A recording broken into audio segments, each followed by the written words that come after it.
Yo, what it do, YouTube? It's your boy D.R. Brown back with another video, and today, man, we are back, and we are reacting to something different, man. We are reacting to the Anime Tournament of Power. Okay, so I'm very interested to see how this will go. I'm very interested to see who will come out on top. Let's get straight to it.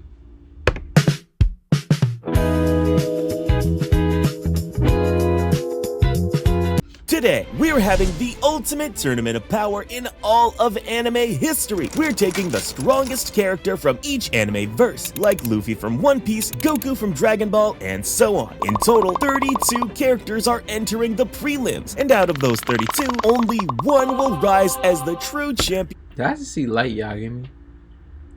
Yeah, that's Light Yagami. How in the hell would he win a tournament of power?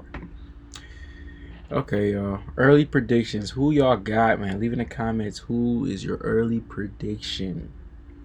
I'm gonna give one from each ladder, like each chain here. So out of these guys, I have Natsu, Meliodas, Luffy, and Goku all in the same bracket. Ooh. Coming out of these four, I'm going with my guy Natsu. I like Natsu. Meliodas, he's very tough, but I like Natsu coming out of these four. And I have him losing to Goku. I think Goku comes out of this four. I think Goku comes out of this side. But I got Goku coming out of this bracket. Now on this side, I got Saitama coming out of this bracket right here. And out of these guys, I have Deku. I have Deku beating Gon. I have Deku beating whoever comes out of here. So I got Deku, and out of here I think Saitama beats Deku. Over here we got Jinwoo. We got dude. What are we doing here? Yeah, Jinwoo beats whoever wins this between the two psychopaths.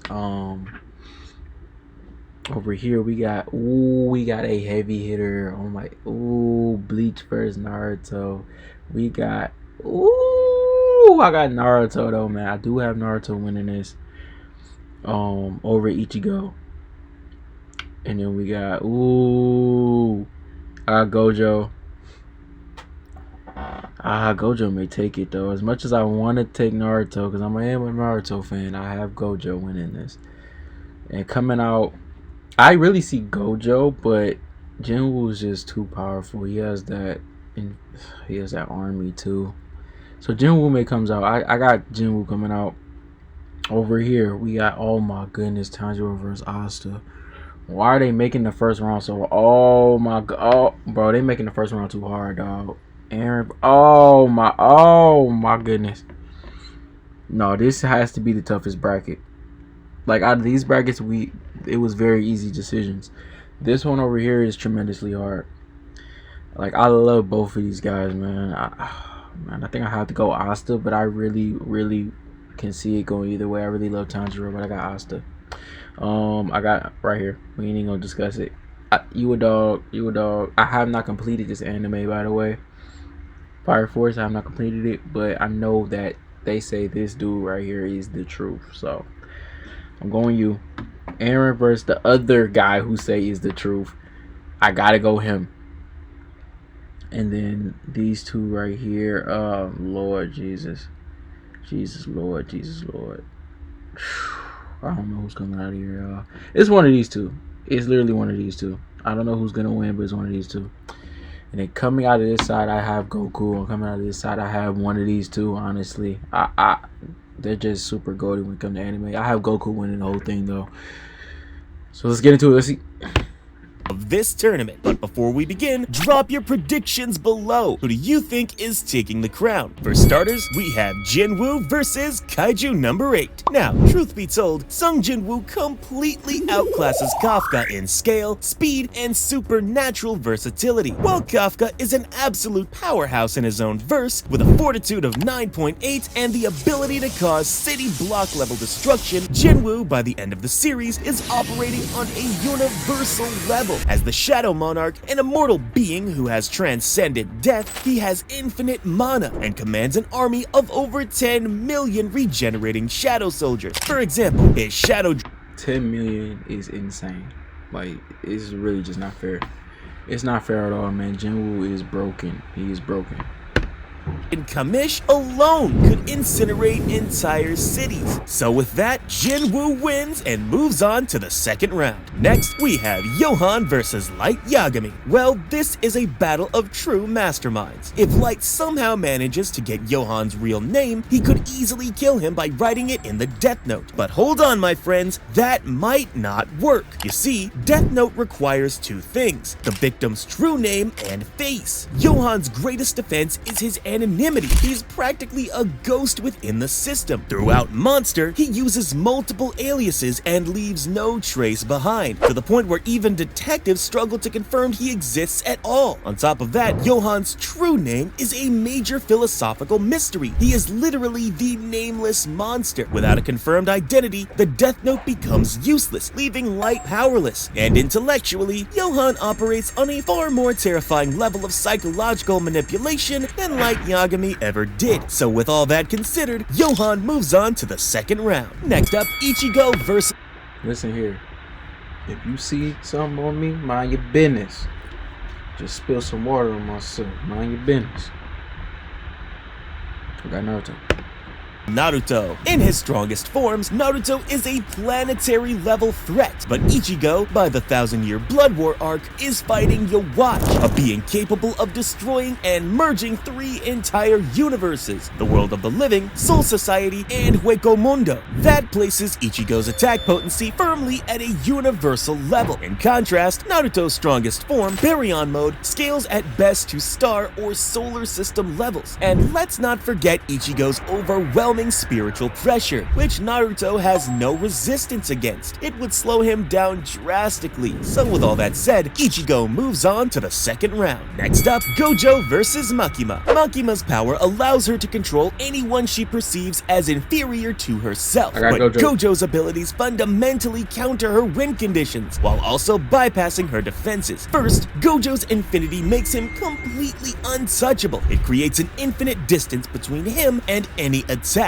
meaning Makima's physical strikes and even her invisible bang attack can't reach him because they still have to travel through space. Second, Makima's control ability only works if she genuinely believes she is superior to her target. Gojo's status as the Honored One and his overwhelming power would prevent her from viewing him as inferior, nullifying her mind control from the start. Third, Gojo can simply use Hollow Purple, an attack that erases matter itself from existence. This would completely bypass Makima's regeneration. That means Gojo wins and moves on to the second round. Now we have Asta versus Demon King Tanjiro. Well, if these two were to fight, there's no realistic way Asta would lose. Don't get me wrong, Demon King Tanjiro is the strongest entity in the Demon Slayer universe, with instant regeneration and immunity to sunlight. But Asta operates on a completely different level of speed and destructive power that physically eclipses the entire Demon Slayer verse. Asta's Zeton and Devil Union forms allow him to cleave through enemies with continental level durability, while Tanjiro's durability tops out at city block to town level at best. Not only that, Asta had fought high-ranking devils with far superior regeneration and immortality compared to anything in Demon Slayer, and Asta's Demon Destroyer sword can negate the cause and effect of spells and curses, meaning it would completely nullify Tanjiro's demonic biology altogether. So yeah, Tanjiro has no chance here. Asta wins and moves on to the second round.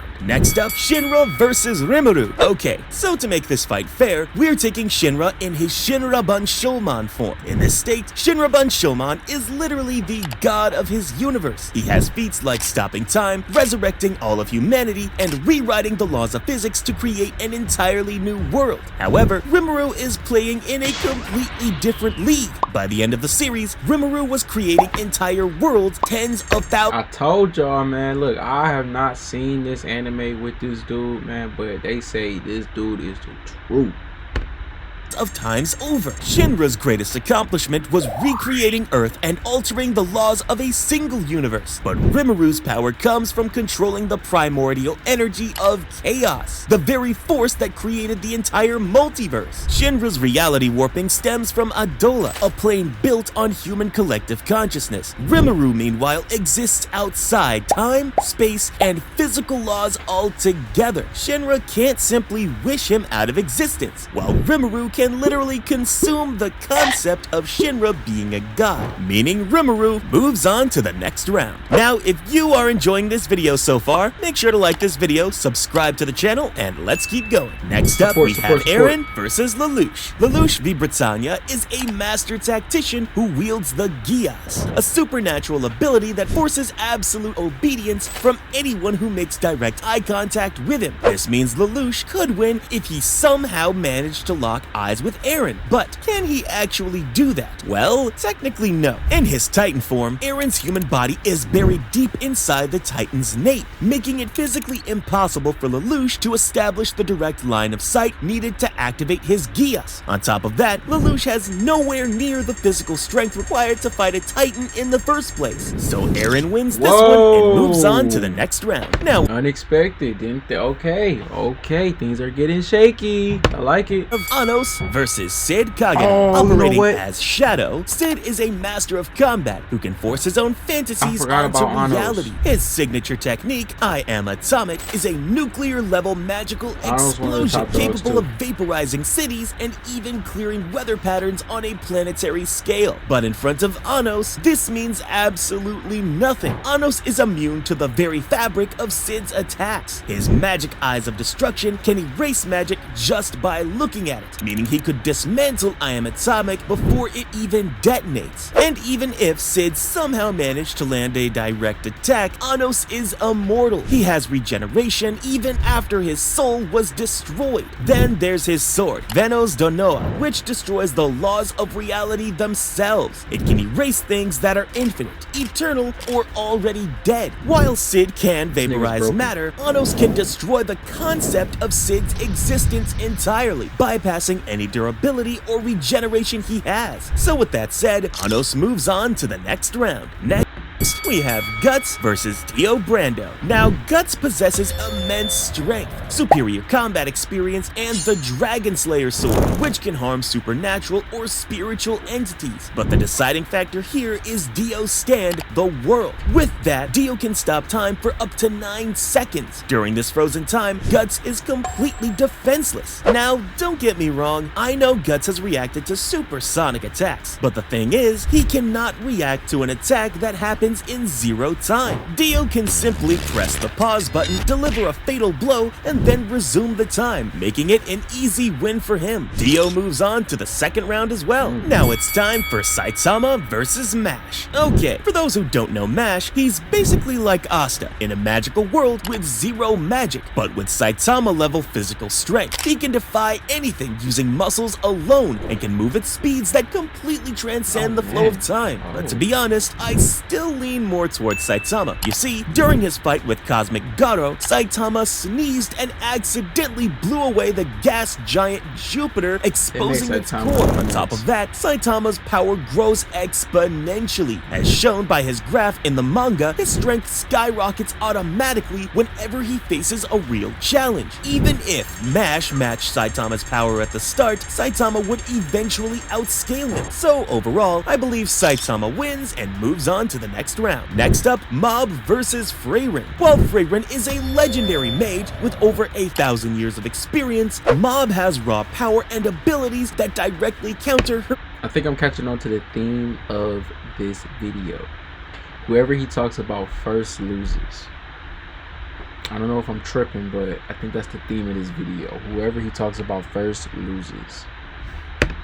entire magic system. In his berserk state, Mob functions like an endless singularity, absorbing energy from his surroundings and even from his opponents. Since Freyren's attacks are made of pure mana, Mob could simply absorb them, turning her entire offensive arsenal useless. And it doesn't stop there. Freyren's barriers do have limits. They can be broken by enough physical or telekinetic force, meaning Mob's sheer power could shatter her defenses instantly. So with that said, Mob also advances to the next round. Next up, Deku versus Gon. While Gon's adult form gives him power comparable to the Chimera Ant King, Deku operates at speeds and destructive levels that completely eclipse the entire Hunter x Hunter verse. In terms of raw force, Deku's attacks can shift weather patterns and part storm clouds across an entire island, even a whole country. Meanwhile, adult Gon's Dajunkin only destroyed a large forest area, which is a town-level feat. This is nothing compared to Deku's continental-level striking power, which rivals Prime All Might's ability to level cities. And on top of that, Deku's additional quirks, like Float and Black Whip, give him far more versatility and mobility in battle. So with all that considered, Deku wins this one and moves on to the second round. Now,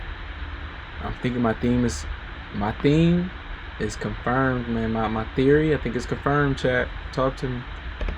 Have Thorfinn versus Sakamoto. While Thorfinn is a prodigious warrior, capable of defeating opponents twice his size through speed and precision, he's still bound by realistic human limits. Taro Sakamoto, on the other hand, operates on a superhuman level. I'll give you just one example, and honestly, you can imagine the rest. Sakamoto has caught bullets with chopsticks. Meanwhile, Thorfinn struggles against arrows. To someone who treats bullets as slow, Thorfinn would look practically frozen. So if you ask me, Sakamoto moves on to the next round. Next up, Natsu versus Meliodas. Now this is a battle Got Natsu, let's do it. Let's do it. between a dragon slayer and the dragon sin of wrath. While Natsu is a powerhouse in his own verse, Meliodas in his true demon form is an entirely different being. In this state, Meliodas became so overwhelmingly powerful that the mortal world could no longer contain his existence. And here's the biggest issue for Natsu: his strongest attacks are all magic, which instantly triggers Meliodas' signature ability, Full Counter. This reflects any magic-based attack back at the user with double the power. Natsu can eat fire, sure, but he cannot consume his own fire. So a reflected, amplified version of his own flames would be beyond his limits and potentially fatal. On top of that, Meliodas possesses regeneration, giving him even more advantage in a prolonged fight. So with all that, Meliodas wins this one and advances to the next round. Now we have Luffy versus Okarun. Well, to be honest, there's nothing to debate here. Okarun's best feat is hitting around 100 kilometers an hour, while Luffy has long surpassed that. He's blitzed characters like Kizaru, who can turn into and move at the literal speed of light. There's really nothing more that needs explaining. Luffy wins this one and moves on to the second round. And finally, we have the last battle of the prelims, and that is between Goku versus Edward. Again, there's really nothing to explain here. Edward's alchemy simply can't harm Goku. Edward is at best a city-level threat, and honestly, not to be rude, but Goku could defeat him in just his base form without even breaking a sweat. Goku advances to the next round. With that said, the prelims are officially over, and now it's time for round 2, starting with our first matchup, Goku versus Luffy. Okay, so here, Goku steps up with Ultra Instinct, while Luffy enters with his Gear 5 form. But if you ask me, the deciding factor here is the massive gap between planetary and multiversal power. Luffy's strongest attack, Bajrang Gun, can destroy an island or maybe a small continent. In contrast, Goku's clashes with Beerus were strong enough to threaten the destruction of Universe 7 itself. Luffy simply cannot damage a being with universal level durability. That means Goku moves on to the third round. Stop Meliodas. Level durability. That means Goku move. Okay. So, the prelims is over. If your character has been deleted, bro, this is your opportunity to pick somebody new. Now, out of the 4 people I picked, only one of them has been defeated. Okay? And that was my boy right here. You know what I'm saying? That was my boy right here. Boy right here took that L. Okay? So now I also did say this was my runner-up. I said it was 1 or 2, 1A, 1B. So they're still here. So 1, 2, 3, 4. That's my 4 to make it to the next round. So we shall see. Well, let's do it round by round. So obviously, we knew I had Goku. I got Meliodas. I got Deku, Saitama. This is cake. Like, what are we talking here? I really think Gojo wins this. Not gonna lie. You know who I got, and then yeah, come on out. So let's do it. To the third round. Next up, Meliodas versus Sakamoto. As I mentioned earlier, Meliodas in his true demon form becomes so overwhelmingly powerful that the mortal world can't even contain his existence. Sakamoto, while at the peak of human limits and basically a superhuman in his own verse, is nowhere close to Meliodas' level. So, Meliodas wins and moves on to the third round. Now we have Mob versus Deku. The main deciding factor here is that Deku's attacks are purely physical, while Mob's psychic barriers are extremely resistant, if not outright immune, to non-psychic force. Deku would likely hurt himself trying to break through Mob's defenses long before he ever managed to crack them. On top of that, Mob can simply use telekinesis to lift Deku into the air and crush him effortlessly. And in his Berserk mode, Mob's raw power far exceeds anything Deku can output. So, Mob wins this one and moves on to the next one hurt round. my heart, Next up, man. Saitama versus Dio Brando. Dio's time-stopping ability is cool, no doubt, but against Saitama, it just doesn't matter. Even if time halted, Dio can't scratch Saitama, while a single casual punch from Saitama would send Dio flying, meaning Saitama moves on to the third round. Next up, Anos versus Eren. Again, there's really nothing to explain here. Anos can literally rewrite the laws of reality themselves. No matter what Eren throws at him, even tens or thousands of colossal titans, it wouldn't make any difference. Anos wins this round and moves on to the next. Now we have Asta versus Rimuru. While Asta's anti-magic is a direct counter to magic, and Rimuru's attacks do rely on mana, it's reasonable to assume Asta could nullify some of Rimuru's abilities. But defeating Rimuru, that's a completely different story. Many of Rimuru's most broken abilities are classified as skills, not traditional magic. Asta's anti-magic primarily nullifies magic, meaning a huge portion of Rimuru's toolkit would still work perfectly fine. And then there's the power gap, which is absolutely astronomical. We're comparing a planetary level character to someone who is multiversal or even outerversal. So Rimuru wins this one and moves on. Next up, Ichigo versus Gojo. Now, the only thing that really matters here is, can Ichigo bypass Gojo's infinity? And if you ask me, yes, he can. In Bleach, sufficiently high Reiatsu can outright negate an opponent's abilities, as shown when Aizen casually nullified Soifon's instant death ability. Ichigo, who scales to universal levels by matching your watch, has energy on a scale infinitely beyond Gojo's. Additionally, Ichigo's attacks are capable of warping space itself. Since infinity works by manipulating space between Gojo and his opponent, a space-distorting or space-breaking attack would render the barrier useless, meaning Ichigo wins this one and moves. That's the first time he talked about the winner first. And finally, we have the last battle of round 2 between Jinwoo versus Johan. Do you really think we need to explain this one? I'm sure Johan will put up a great fight, right up until he becomes the most polite shadow soldier in the army. Jinwoo wins and moves on to the next round. Okay, time for round 3, and things are... Alright, man, if you have lost in round 1 and round 2, pick who you got for round 3, man. to get crazy now. And if you still haven't subscribed to our channel, what are you waiting for? Come on, click it. First up, Jinwoo versus Ichigo.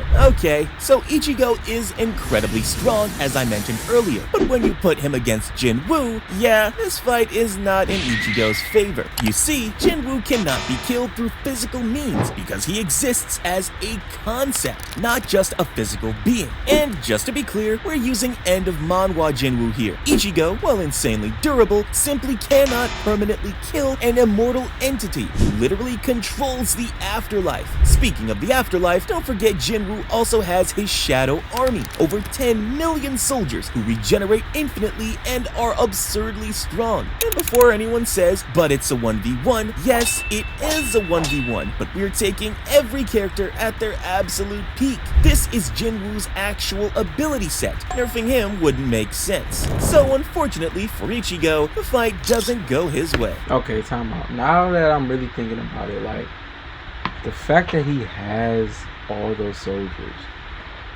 is he really beatable? I mean, because Anos can get rid of that. So we'll see. Next up, Rimuru versus Anos. Now this is a battle of gods beyond gods. Both are designed to be completely unstoppable in their own universes. Anos destroys concepts, while Rimuru exists outside those concepts entirely, even absorbing and transcending them. It's the ultimate paradox matchup. To be honest, it's incredibly hard to say who would definitively win because both are absurdly powerful. But personally, I feel like Rimuru takes this one due to his unique and versatile skill set. But yeah, this one is totally debatable. I'm going with Rimuru, but let me know who you think would win, Rimuru or Anos. Now we have Mob versus Saitama. Come on, man. Now, for those who don't know, both series are created by the same author, One. But even with that connection, Saitama operates on a level of broken physics that completely outclasses Mob, even in his berserk state. In the One Punch Man universe, it's shown that psychic abilities fail against opponents with overwhelming willpower or sheer physical density. Tatsumaki, whose psychic feats rival Mob's, couldn't even lift Saitama because he was too heavy, both spiritually and physically, meaning Saitama wins this one and moves on to the semi-finals. Lastly in this round, we have Goku versus Meliodas. Okay, no need to drag this one out. I already mentioned that Meliodas, in his true magic form, wields power so immense that his very presence threatens to destroy the mortal world, essentially a planetary level threat, while Goku operates on a multiversal scale. The gap between their power levels is simply far too massive, meaning Goku moves on to the next round.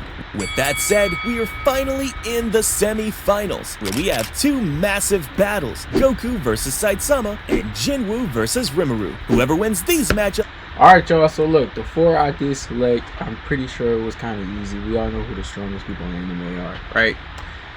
Who wins this? I have Goku coming out on top, man. I think Goku's going to beat Saitama, and I think it's hard to beat Jinwoo, bro. It's really hard to beat Jinwoo. But